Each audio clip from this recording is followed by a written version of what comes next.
दृश्य और इन दृश्यों में आप उन चेहरों को पढ़ने की कोशिश करिए जिस आदर भाव, सम्मान भाव और भक्ति भाव के साथ में रामलला की मूर्ति को स्पर्श करते हुए जो पूजन में लगे हुए हमारे पुजारी हैं, वो जब स्पर्श कर रहे हैं तो आप सोचिए कि ये हाथ आपके ही हैं, ये हाथ आपकी भावना के हाथ हैं।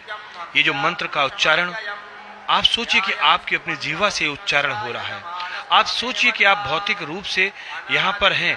कहते हैं ना कि मन के हारे हार है और मन के जीते जीत है। मनसा वाचा कर्मणा, तीन तरीके से हम चीज़ों को देखते हैं, मन से, वचन से और कर्म से। तीन तरह से हम अपने जीवन में अपने कार्यों को क्रियान्वित करते हैं।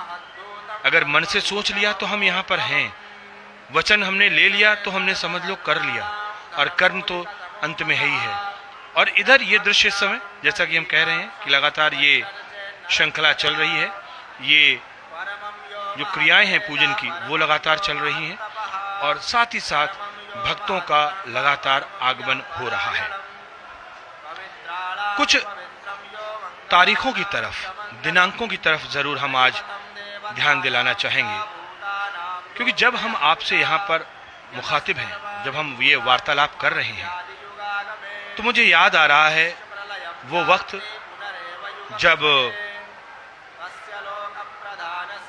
इस मंदिर का यहाँ पर शुभारंभ हुआ, या यूं कह सकते हैं कि गर्भगृह में जिस तरीके से हमने देखा कि किस तरीके से रामलला की स्थापना होती है।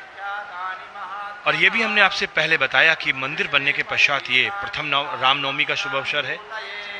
प्रथम तल पर प्राण प्रतिष्ठा होती है गर्भगृह के बाद में, और ये प्राण प्रतिष्ठा 5 जून 2025 को होती है। और इसके साथ ही साथ जो यहाँ का मंदिर का जो परकोटा है, चारों तरफ जो चार दीवारी और जो पूरा परकोटा बनाया गया है, यहाँ पर 6 मंदिर बने हुए हैं। उसके साथ ही साथ शेषावतार का भी मंदिर है, वहाँ पर भी प्राण प्रतिष्ठा 5 जून 2025 को होती है।